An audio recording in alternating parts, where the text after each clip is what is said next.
Long ago, in a faraway land, there lived a powerful king named Pharaoh. He ruled over a kingdom that was extremely wealthy and powerful, but there was one thing that Pharaoh hated. He hated the Hebrews who lived among his people. So he decided to get rid of them once and for all. He issued an order that all Hebrew baby boys were to be killed. Now, when the time came, a Hebrew woman gave birth to a baby boy. She knew that her son would be in danger if Pharaoh found out that he was Hebrew. So she hid him in a basket and put him in the tall grasses along the banks of the Nile River. It just so happened that that very same day, Pharaoh's daughter came to the river to bathe. When she saw the basket, she reached in and pulled the baby out. The little baby cried, which drew the attention of Pharaoh's daughter, and she took him back to the palace and raised him as her own. Moses grew up not knowing that he was really Hebrew. His adoptive sister, Miriam, took care of her little brother, and she taught him everything she knew about their Hebrew heritage. When Moses grew up, he left the palace to see what was going on in the outside world. That's when he saw an Egyptian man beating a Hebrew slave. Moses may have been the son of Pharaoh, but he knew in his heart that he was Hebrew. So he killed the Egyptian man and hid the body in the sand. When Pharaoh heard about what Moses had done, he became very angry, and he sent soldiers to arrest him. Moses ran away and escaped to the land of Midian, where he married a woman named Zipporah. One day, while he was tending his father-in-law's sheep, something strange happened. A bush began to burn, but it didn't burn up. Moses was curious, so he walked over to investigate. And that's when God spoke to him. "I am the God of your father, the God of Abraham, Isaac, and Jacob," he said. "I have indeed seen the suffering of my people in Egypt, and I know how harshly they are treated there.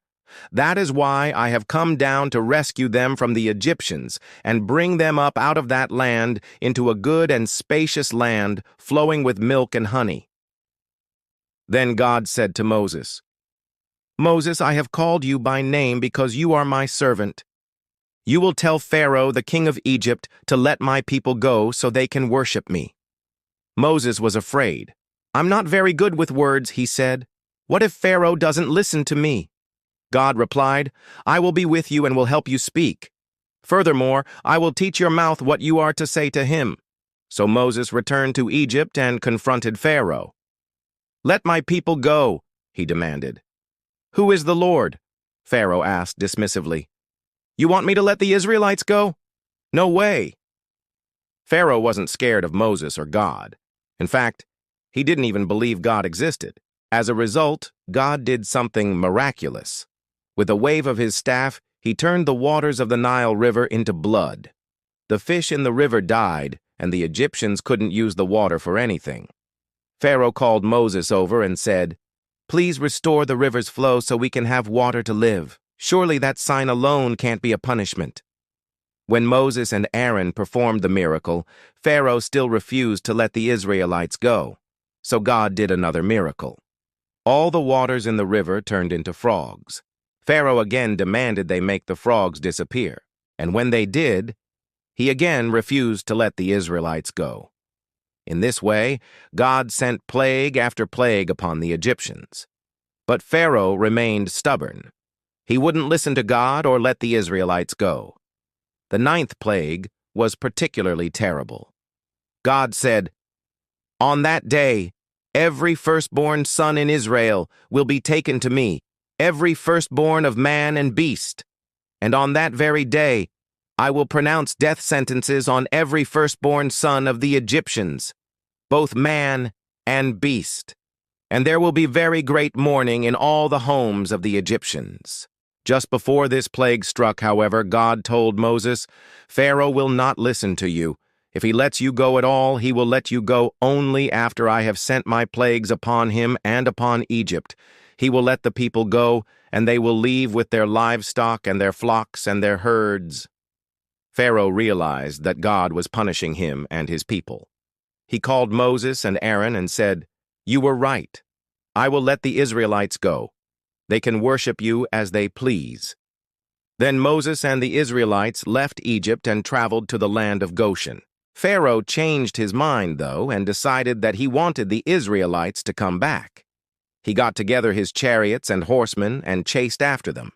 When Pharaoh and his army neared the Israelites, they were terrified. They looked back and saw the Egyptian army coming closer and closer. They also saw the Red Sea behind them. There seemed to be no escape.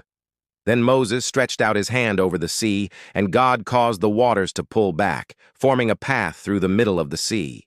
The wind also blew strongly that night, causing the sea to become a wall on either side of the path.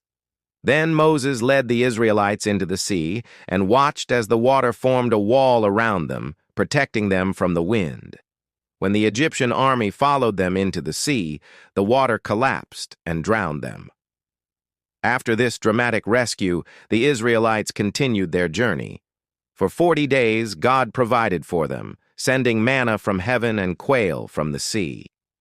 He also showed Moses where springs of water could be found. After wandering in the wilderness, the people finally arrived at Mount Sinai.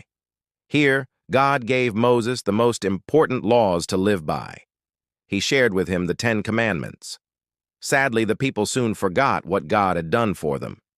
They started to complain, saying, "If only we had died in Egypt, or better yet, in the wilderness. Why is God leading us here to die of hunger and thirst?" Then something amazing happened. Right before their eyes, plants that looked like spinach sprouted, and when the people ate them, they felt stronger. This plant was called manna. At night, they heard the sound of wings and the air grew cold. They looked up and saw flocks of birds that had never been seen before. God sent these quails for them to eat.